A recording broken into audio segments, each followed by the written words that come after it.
Shabbat Shalom again to everyone. Shabbat Shalom. Paper is not cooperating. How will I be able to give a sermon without rolling it into a stick? There we go. That's better. Now I'm in my comfort zone. It fits.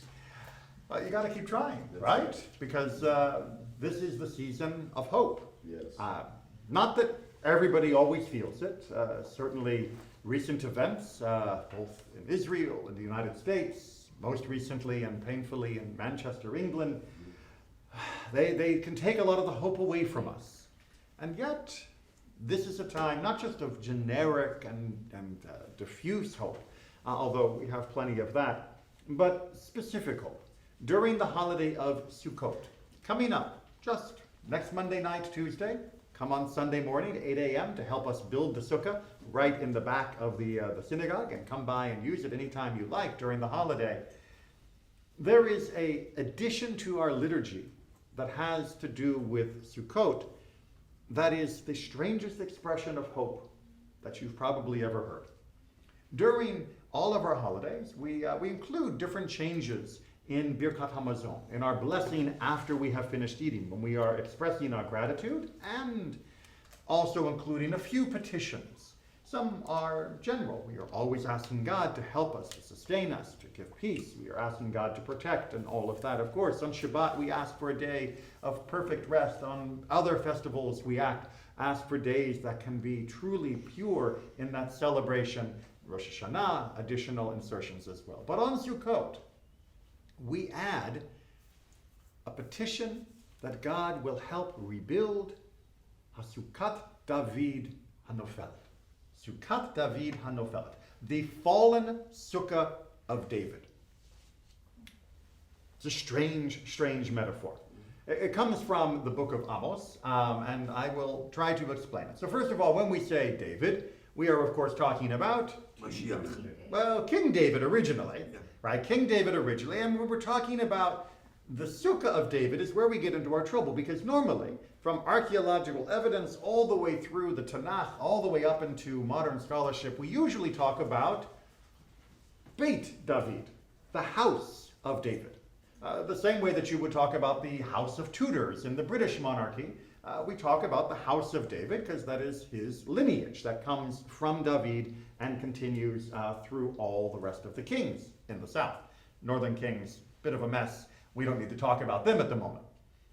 And when we talk about the House of David, we are imagining, of course, the palace in Jerusalem, the temple in Jerusalem that Solomon built, the walls protecting the city, the grandeur and such.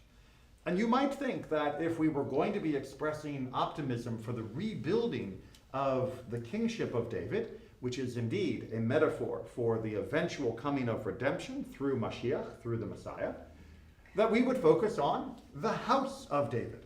Restore the house of David. Because after all, that is the majesty, that is the kingship. And this has actually troubled me for a very, very long time until I finally came across a commentary that explained it in a way that I found not just meaningful, but also persuasive.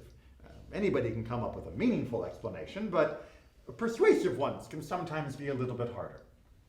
And this is from Rabbi Low, the great rabbi of Prague, who was the also known as the Maharal, 1500s. And he said, no, we have to compare the difference between a bait and a sukkah, between a house and a sukkah. So anybody here ever build a sukkah? Yeah. Quite a few people, I'm sure. And if you haven't, come on Sunday and then you can. Right? So I'm going to keep pushing that, don't worry. Right? So building a sukkah, what does it take? You got a few walls, right? 2.5 technically is your minimum. You put up your 2.5 walls, maybe 3 if you're going fancy. And then you throw some schach on top. You throw the vegetation on top to make it into a complete hut. Yeah, no problem, right? How long does it take to build a sukkah for an average household? What, an hour, maybe 2 hours? Depends how many people you have helping you and if you've got a good ladder that you can trust. Right? It's, if you're not sourcing new materials, it goes up pretty fast. Who here has ever built a house? Yeah, okay. Right? Not a lot of people are engaged in building houses. Did it take longer than an hour? A lot longer. A lot longer than an hour. A lot longer than an hour. And a Did you lot have, more people. I was going to say, did you have more than 2 people working on it?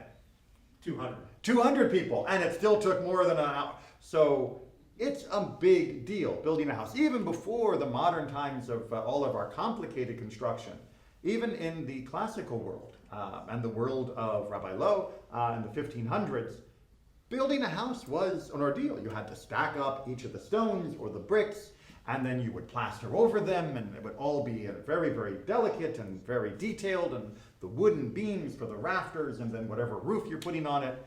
Got a question, or are you scratching?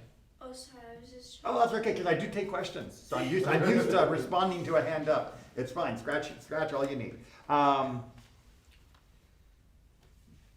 it takes longer, but it's sturdy, right? I would much rather live in my house all year than live in my sukkah all year. There's a reason why we invest the time and energy in building a house rather than just living in a hut. Because huts are fine as a novelty for the holiday. They help us reflect on the fragility of life, but overall, give me something a little more solid. But, says the Maharal, what happens when they fall down? What happens when there's an earthquake, or there's a fire, or just in the case of a sukkah, a really strong wind, or here in Orlando, a hurricane force wind, and the house gets knocked down? How long does it take to rebuild a house? The same amount of time as it took you to build it in the first place, right? Maybe longer because you have to clear away the debris. And even if you can reuse that debris, even if all of the stones fell down from an earthquake and you are now stacking them back up, is it really the same house? I mean, it's in the same place, but a little bit of ship of Theseus here, is it actually the same house when you've recombined the stones in all the different ways, you just put them back together? There's all new plaster over all those walls, probably new timbers and new roofing. It may still be home, but it's not exactly the same house, and it is a pain to reconstruct. Speaking personally, I have rebuilt Sukkot many times in my life, because here in Florida, especially with the strong winds we can get at this time of year, the sukkah can get blown down quite often.